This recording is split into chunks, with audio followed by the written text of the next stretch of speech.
ইসলাহুল বায়ানের পক্ষ থেকে আমাকে বিষয় দেওয়া হয়েছে ভাগ্য ও রিজিক। এই সংক্ষিপ্ত সময়ে উক্ত বিষয়ের আলোকে সংক্ষিপ্ত কিছু কথা বলবো ইনশাআল্লাহ।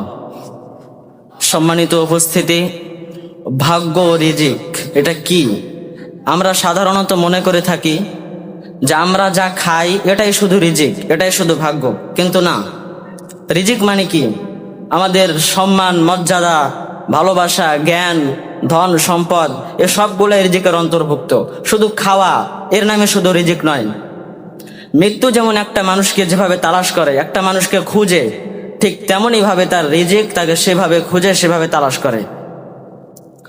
একটা মানুষের ভাগ্যে যা লিখে দেওয়া হয়েছে, তার রিজিকে যা আছে, সেটা না হওয়া পর্যন্ত, সেটা সে না পাওয়া পর্যন্ত সে মৃত্যুবরণ করবে না।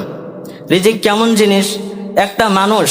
একটা মানুষের মৃত্যু যদি নিকটবর্তী হয়ে যায়, একটা মানুষের মৃত্যুর সময় যদি ঘনিয়ে আসে এবং তার রিজিক যদি বেশি থাকে, তাহলে সে মৃত্যুর পূর্বে তুলনামূলক বেশি খাবে।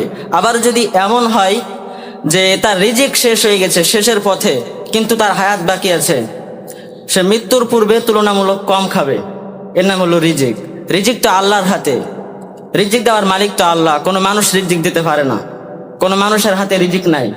আল্লাহ সুবহানাহু ওয়া তাআলা কোরআনে বলছেন, ইন্নাল্লাহা হুয়ার রাজ্জাকু যুল কুওয়াতিল মাতিন। নিশ্চয়ই আল্লাহ সুবহানাহু ওয়া তাআলা তিনিই রিজিক দাতা, তিনিই জীবিকা দাতা। নিশ্চয়ই তিনি পরাক্রান্ত শক্তির অধিকারী, পরাক্রান্ত শক্তির মালিক। আল্লাহ সুবহানাহু ওয়া তাআলা আমাদেরকে রিজিক দেন।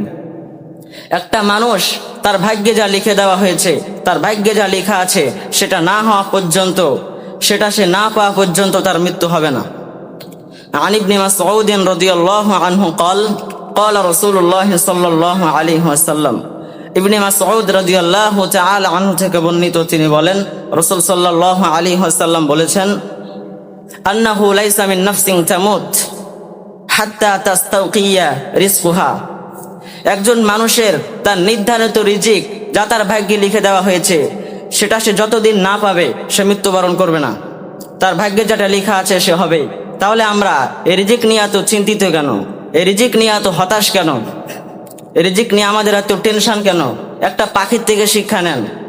একটা পাখি সকালবেলা খালি পেটে বের হয়, সন্ধ্যাবেলা ভরা পেটে ফিরে আসে। এর কারণটা কি? তার ভরসা আছে আল্লাহর ওপর। সে জানে যে আমার মালিক আমাকে খাওয়াবে, অবশ্যই খাওয়াবে। আর আমরা সৃষ্টি সেরা জীব মানুষ হয়ে, শ্রেষ্ঠ মাখলুক হয়ে এই ভরসাটা আমাদের নাই। আমরা শুধু টেনশন করি, আমরা হতাশ হয়ে যাই। আবার এমনও আছে উল্টা বুঝে বলে যে রিজিক তো আল্লাহর হাতে, রিজিক তো আল্লাহ আমাদেরকে দিবেই, তাহলে বসে থেকে রিজিক চলে আসবে। কিন্তু না, আল্লাহ তাআলা আপনাকে বিবেক বুদ্ধি দিয়েছে, আল্লাহ তাআলা আপনাকে ভালো মন্দ যাচাই বাছাই করার শক্তি দিয়েছে, আল্লাহ সুবহানাহু ওয়া তাআলা আপনাকে স্বাধীন ইচ্ছা শক্তি দিয়েছে। আপনাকে রিজিক তালাশ করতে বলা হয়েছে, আপনি অবশ্যই তালাশ করবেন। আর যদি আপনি কথা বলেন যে আমি বসে থাকবো রিজিক চলে আসবে, এটা বোকামি ছাড়া কিছুই না, এটা বুদ্ধিমানের কাজ হতে পারে না। এজন্য আমাদেরকে সবসময় আল্লাহ তাআলার প্রতি ভরসা রাখতে হবে। নিশ্চয় আল্লাহ তাআলা যাকে রিজিক দেন হিসাব ছাড়াই রিজিক দেন, কিন্তু ভরসা রাখতে হবে আল্লাহর ওপর। বিশ্বাস করতে হবে আল্লাহ আমাকে রিজিক দিবে, আমাকে চেষ্টা করতে হবে, পরিশ্রম করতে হবে, অবশ্যই আল্লাহ তাআলা আমাকে রিজিক দিবে। আল্লাহ সুবহানাহু ওয়া তাআলা সকলকে বোঝার তৌফিক দান করুন, সর্ব অবস্থায় আল্লাহ তাআলার উপর ভরসা রাখার তৌফিক দান করুন। আমিন। আসসালামু আলাইকুম ওয়া রাহমাতুল্লাহি ওয়া বারাকাতুহু।